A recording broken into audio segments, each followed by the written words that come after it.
आपका हमारे YouTube channel में स्वागत है। हम हिंदी साहित्य का इतिहास आचार्य रामचंद्र शुक्ल का सीरीज कर रहे हैं, जिसके अंतर्गत हम उत्तर मध्यकाल पर आ गए हैं। इसके अंतर्गत हम देख रहे हैं रीतिकाल प्रकरण 2, जो कि रीति ग्रंथकार से संबंधित है। तो इससे जितने भी महत्वपूर्ण प्रश्न बन रहे हैं उसे हम देखेंगे आज। तो आइए शुरू करते हैं। आपके सामने पहला प्रश्न कुछ इस प्रकार है।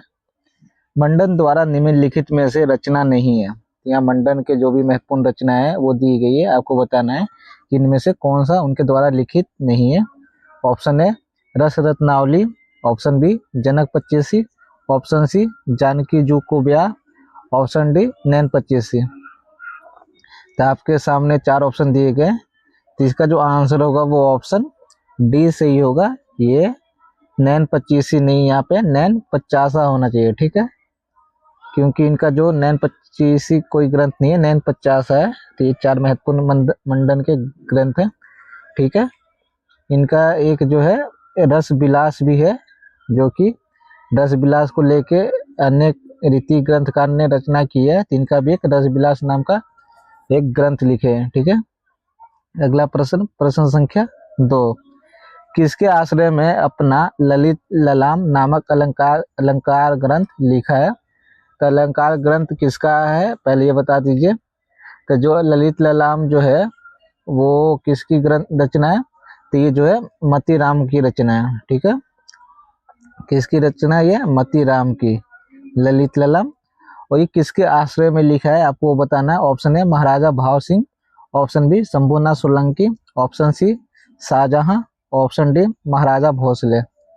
तो यहाँ पे इनके 2 महत्वपूर्ण ग्रंथ देखने को मिलेंगे। एक तो आपका ललित ललाम हो गया, एक रसराज। ये 2 रचना जो है मतीराम के ज़्यादा ही प्रसिद्ध है। तो इसका जो आंसर होगा, जो ललित ललाम वो महाराजा भाव सिंह के आश्रय में लिखा गया था, ठीक है। अगला प्रश्न, प्रश्न संख्या 3। मतीराम की रचना की सबसे बड़ी विशेषता ये है कि उसकी सरलता अत्यंत स्वाभाविक है। ना तो उनमें भावों की कृत्रिमता है, ना भाषा की। प्रस्तुत कथन किसका है? Option A Hazari Prasad Dwivedi, option B Acharya Ramchandra Shukla, option C Ramswaroop Chaturvedi, option D Ganapati Chandragupta. ये मतीराम के विषय में जो महत्वपूर्ण कथन है ये आचार्य रामचंद्र शुक्ल का कथन है, ये जो कि एक महत्वपूर्ण कथन है। अगला प्रश्न, प्रश्न संख्या 4। यहाँ पर खाली स्थान आपको बताना है कि क्या आएगा। सारांश ये है कि डैश की इसी रस स्निग्ध और प्रसादपूर्ण भाषा रीति का अनुसरण करने वालों में बहुत ही कम मिलता है। तो ये आचार्य रामचंद्र शुक्ल का कथन है, ये ध्यान दीजिएगा। और यहाँ पर किसका नाम आएगा? Option A Chintamani, option B Bhushan, option C Matiram, option D Maniram, ठीक। तो यहाँ जो आंसर होगा वो ऑप्शन सी सही होगा। ये मतीराम के विषय में कहते हैं कि सारांश ये है कि मतीराम की इसी रस संदिग्ध और प्रसादपूर्ण भाषा रीति का अनुसरण करने वालों में बहुत ही कम मिलती है। तो ऑप्शन क्या होगा इसका? ऑप्शन सी सही होगा। ये कथन भी कई बार पूछ लिया जाता है, तो ये भी ध्यान दीजिएगा। प्रश्न संख्या 5। रीतिकाल के प्रतिनिधि कवियों में डैश को छोड़ और किसी कवि में मतीराम की सी चलती भाषा और सरल व्यंजना नहीं मिलती। तो यहाँ पर डैश में क्या आएगा आपको बताना है। Option A Dev, option B Padmakar, C Bhikharidas और डी सुखदेव। तो इसका जो आंसर होगा वो ऑप्शन बी सही होगा, पद्माकर। कथन इस प्रकार होगा, रीतिकाल के प्रतिनिधि कवियों में पद्माकर को छोड़ और किसी कवि में मतीराम की सी चलती भाषा और सरल व्यंजना नहीं मिलती। तो ये जो प्रश्न है वो किसी प्रकार से भी पूछा जा सकता है। कई बार ये पूछ लेगा आपको कि ये जो कथन है वो किसके द्वारा कही गई है। ये शुक्ल जी के द्वारा कही गई है। किसके साथ तुलना की गई है मतीराम की? तो पद्माकर के साथ की गई है, ठीक है। अगला प्रश्न, प्रश्न संख्या 6। यहाँ पर कोटेशन है, यहाँ पर किसके द्वारा लिखा गया वो आपको बताना है। कुंदन के रंग फीको लागे, झलके अति अंगनी, चारों और गोराई, आंखों में अलसानी, चितौन में मंजू बिलासन की सरसाई, को बिन मोल बिकात नहीं, डैश लह मुस्कानी मिठाई, ज्यों जो निहारिये नेरे हवे, नैनी त्यों त्यों खरी निकसेसी निकाई। ये कथन किसका है? ये पंक्ति किसकी आपको बतानी है। Option A Bhushan, option B Matiram, option C Chintamani और ऑप्शन डी बिहारी। तो इसका जो आंसर होगा वो ऑप्शन बी सही होगा, ये मतीराम की है। कुंदन के रंग फीको लागे, झलके अति अंगन चारों ओर गुराई, आंखों में अलसानी चित्तौन में मंजू बिलासन की सरसाई, को बिन मोल बिकात नहीं मतीराम, लहे मुस्कानी मिठाई, ज्यों जो निहारिये नेरे हवे नैनी, त्यों तो खरी निक्षसी निकाई। इसका आंसर क्या होगा? ऑप्शन बी सही होगा, मतीराम। ठीक, यहाँ पे ये भी नोट कर लीजिए कि ये पंक्ति है, ये भी महत्वपूर्ण है, वो भी मतीराम की है। केली के राती अघाने नहीं, दिन में ही लल्ला पुनी घात लगाई, प्यास लगी को पानी दे जइयो, भीतर बैठी के बात सुनाए। ये पंक्ति भी किसकी है? ये मतीराम की है। ठीक, अगला प्रश्न, प्रश्न संख्या 7। यहाँ पे 2 रचनाएं दी गई है जो कि किसकी है? वो मतीराम की है, रसराज और ललित ललाम। किस प्रकार के ग्रंथ आपको बताना है? ऑप्शन ए रस संबंधी, अलंकार संबंधी, ऑप्शन बी अलंकार संबंधी, रस संबंधी, ऑप्शन सी नायिका भेद संबंधी, रस संबंधी, ऑप्शन डी अलंकार संबंधी, नायिका भेद संबंधी। तो इसका जो आंसर होगा वो ऑप्शन क्या होगा? तो इसका जो आंसर होगा वो ऑप्शन ए सही होगा। जो रस राज है, जैसा कि नाम से ही पता चलता है, वो कैसा है? रस संबंधी है। और ललित ललाम क्या है? अलंकार संबंधी है। ठीक है, ये ध्यान दीजिएगा। अब कोशिश कीजिएगा कि जो भी रीति काल में रचनाएं लिखी गई है उसका विषय क्या है, जो नायिका भेद हो या रस संबंधी हो या अलंकार संबंधी हो, वो महत्वपूर्ण हो जाता है। ठीक है, अगला प्रश्न, प्रश्न संख्या 8। शिवाजी और छत्रसाल की वीरता के वर्णनों को कोई कवियों की झूठी खुशामद नहीं कह सकता, कथन है। ये किसका कथन आपको बताना है? Option A Ram Swaroop Chaturvedi, option B Namvar Singh, option C Mahavir Prasad Dwivedi, और ऑप्शन डी आचार्य रामचंद्र शुक्ल। तो ये इसका आंसर क्या होगा? आपके सामने 4 ऑप्शन दिए गए हैं, तो इसका जो आंसर होगा वो ऑप्शन डी सही होगा, आचार्य रामचंद्र शुक्ल का कथन है। और किसके विषय में कहा गया है? तो इसका जो आंसर होगा क्या होगा? ये भूषण के विषय में कहा गया है, ये ध्यान दीजिएगा। ठीक है, तो ये किसके विषय में कहा है? शुक्ल जी ने भूषण के विषय में कहा है। प्रश्न संख्या 9 कुछ इस प्रकार है, वे हिंदू जाति के प्रतिनिधि कवि है, शुक्ल जी ने किसके विषय में कहा है? तो ये बहुत ही छोटा सा कोटेशन है लेकिन महत्वपूर्ण है। ऑप्शन है Bihari, option B Bhushan, option C Chandbardai, और ऑप्शन डी भारतेंदु। इसका आंसर दीजिए, इसका आंसर क्या होगा? जो इसका आंसर होगा वो ऑप्शन बी सही होगा, भूषण के विषय में कहा है। ठीक है, इसमें एक नोट ये है कि भूषण को उपाधि किसने दी थी? इसका जो है चित्रकूट के सोलंकी राजा दूध के इन्हें कवि भूषण की उपाधि दी थी। ठीक है, तभी से ये भूषण के नाम से प्रसिद्ध हो गए। तो ये नाम याद रखिएगा किसने दी थी? तो कहाँ के राजा थे? चित्रकूट के राजा सोलंकी। ठीक है, राजा रुद्र की कौन सा उपाधि दी? कवि भूषण की, तभी से इनको भूषण भूषण कहने लगे। अगला प्रश्न, प्रश्न संख्या 10। यहाँ कथन और तर्क है, शिवराज भूषण, शिवा बावनी और छत्रसाल दशक ये ग्रंथ ही मिलते हैं।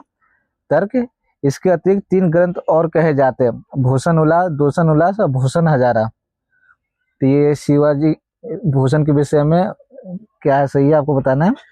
कथन 1 सही है, बी तर्क सही है, सी कथन और तर्क दोनों सही है, तो दोनों गलत है, डी कथन और तर्क दोनों सही है। तो इसका जो आंसर होगा वो ऑप्शन डी सही होगा। यहाँ पर कथन और तर्क दोनों ही सही है। यहाँ पे बेसिकली 3 रचनाओं का जिक्र करते हैं, लेकिन जो शुक्ल जी है अपने इतिहास ग्रंथ में 3 रचनाओं को और उल्लेख करते हैं, जिसमें भूषण उल्लास, दूषण उल्लास और भूषण हजारा है। ठीक है, लेकिन शिव भूषण का जो रचना फेमस है वो शिवराज भूषण प्रसिद्ध है। ठीक है, 36 दशक भी प्रसिद्ध है। अगला प्रश्न, प्रश्न संख्या 11। ये आपको बताना कि पंक्ति किसकी है। पंक्ति इस प्रकार है, इंद्र जिमि जंप 1200 अंप, रावण सदंप रघुकुल राज, पौन बरिवाह पर शंभु दति नाह पर, ज्यों सहस्त्र बाहु पर राम द्विराज है। ये पंक्ति और भी आगे है, लेकिन आपको इतने में बताना है कि ये किसके द्वारा लिखा गया। ऑप्शन है बिहारी, ऑप्शन बी ग्वाल कवि, ऑप्शन सी देव, और ऑप्शन डी भूषण। तो इसका आंसर क्या होगा? इसका जो आंसर होगा वो ऑप्शन डी सही होगा, क्योंकि रीति काल में जो वीर काव्य की रचना करते वीर रस को लेके वो भूषण ही देखने को मिलते हैं। ठीक है, और हास्य रस को कौन देखते हैं? मुजीब खां, जो कि हम पीछे प्रश्न करके आ चुके हैं। अगला प्रश्न, प्रश्न संख्या 12। दाढ़ी के रखैयन की दाढ़ी सी रहित छाती, बाढ़ी मर जात जस हद हिंदवाने की, कढ़ी गई रेयत के मन की कसक सब, मिटी गई ठसक तमाम तुर्क आने की। ये पंक्ति किसकी है? ऑप्शन है Bhushan, option B Matiram, option C Chintamani, option D Sukhdev. जैसा कि पंक्ति से ज्ञात हो जा रहा है कि ये जो पंक्ति है वो भूषण की है, वीर रस से संबंधित पंक्तियां हैं। अगला प्रश्न, प्रश्न संख्या 13, दारा की न दौर ये राह, नहीं खुशबू की बदबू नहीं है कीधो मीर सहवाल को। ये पंक्ति किसकी है? ऑप्शन है कुलपति मिश्र, ऑप्शन बी सुखदेव मिश्र, ऑप्शन सी भूषण और ऑप्शन डी देव। तो ये भी पंक्ति किसकी है? ये भी पंक्ति जो है भूषण की है। ये तीनों पंक्ति महत्वपूर्ण है, ये 2 लाइन की पंक्तियां लेकिन महत्वपूर्ण है। अगला प्रश्न, प्रश्न संख्या 14, ये कुलपति से संबंधित है। यहाँ पे आपको बताना कि कुलपति मिश्र के विषय में सही कथन है, कूट के माध्यम से सही उत्तर का चयन करें। यहाँ पे 5 पंक्तियां दी गई है, आपको बताना है कि कौन कौन सी सही है। जो सही है आपको बताना है। ऑप्शन मतलब एक पंक्ति है, ये आगरे के रहने वाले माथुर चौबे थे और महाकवि बिहारी के भांजे प्रसिद्ध है। 2, पिता का नाम परशुराम मिश्र था। 3, कुलपति जी जयपुर के महाराज जय सिंह बिहारी के आश्रयदाता के पुत्र महाराजा राम सिंह के दरबार में रहते थे। 4, इनके रस रहस्य का रचना काल कार्तिक कृष्ण 11 संवत 1727 है। 5, इनका ग्रंथ द्रोण पर्व, युक्ति तरंगिणी, नक्सिक, संग्राम सार और रस रहस्य, ये इनके ग्रंथ हैं। ठीक है, तो कौन कौन से कथन सही है आपको बताना है। ऑप्शन है 1 2 3 4, option B 2 3 4 5, option C 1 2 3 4 5, option D 1 4 3 5। एक बार आप आराम से कथन को जो भी है ऑप्शन देख लें और फिर उत्तर का चयन करें। ठीक है, अगर आपको लगता है कि वीडियो ज़्यादा तेजी से बनाई जा रही है तो आप आंसर जो वीडियो को रोक के भी आंसर दे सकते हैं, फिर आगे चल सकते हैं। तो इसका जो आंसर होगा वो ऑप्शन सी सही होगा। यहाँ पे सभी कथन सही है। ठीक है, इनकी जो रचनाएं कुलपति मिश्र का, इसमें रस रहस्य बहुत ही महत्वपूर्ण है। ठीक है, इसका रचना काल भी याद रखना। ये जो रचना काल है वो संवत में दिया गया है। इनकी रस रहस्य रचना बहुत महत्वपूर्ण है। इनका द्रोण पर्व, ये 2 महत्वपूर्ण है। बाकी और भी जो रचनाएं है वो भी महत्वपूर्ण है, ये ध्यान दीजिएगा। लेकिन ये 2 रचनाएं खास तौर पर याद रखिएगा, रस रहस्य और द्रोण पर्व। ठीक है, अगला प्रश्न, प्रश्न संख्या 15, रस रहस्य किसका छाया अनुवाद है? Option A Dhvanyalok, option B Chandralok, option C Kavya Prakash, option D काव्य अलंकार।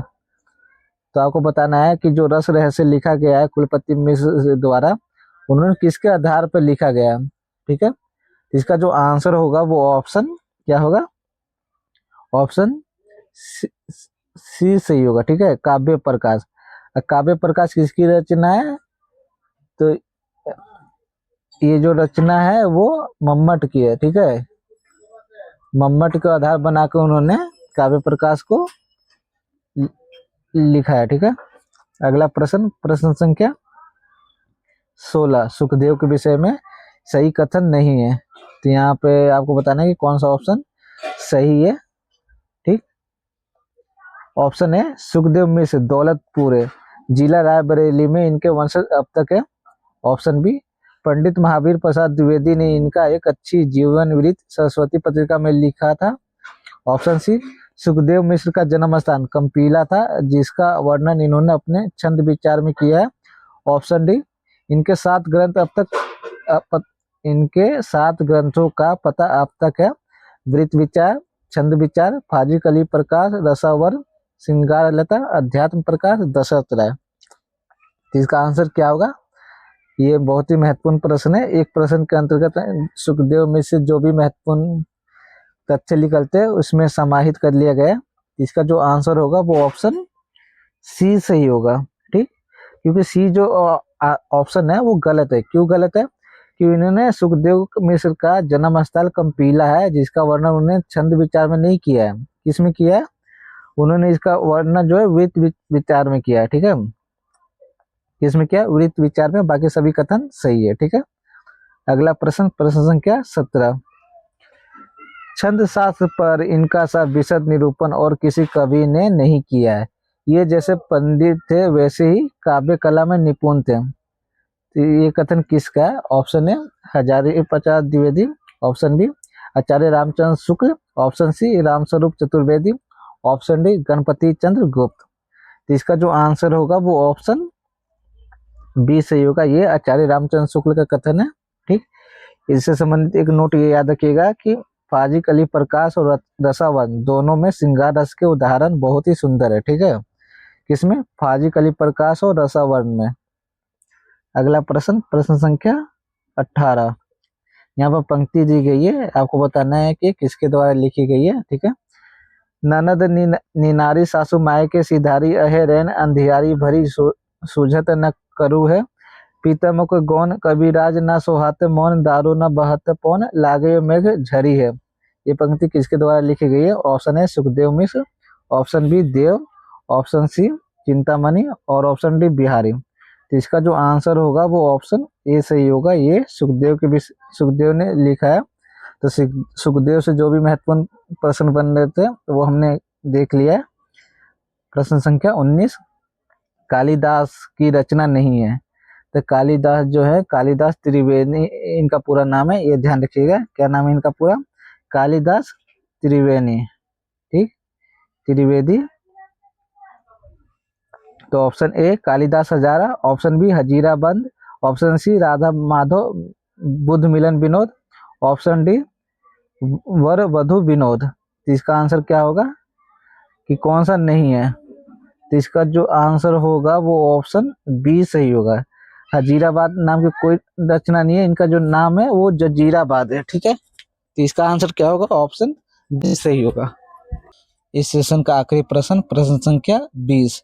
शकुंतला नाटक किसका है? आपको बताना है। ऑप्शन है नेवाज, ऑप्शन बी बलभद्र मिश्र, ऑप्शन सी ग्वाल कवि, ऑप्शन डी सुमति मिश्र। तो इसका आंसर क्या होगा? इसका जो आंसर होगा वो ऑप्शन ए सही होगा। ये नेवाज की रचना है शकुंतला नाटक, जो कि एक महत्वपूर्ण रचना है, ये ध्यान दीजिएगा। तो आज के लिए इतना ही, धन्यवाद।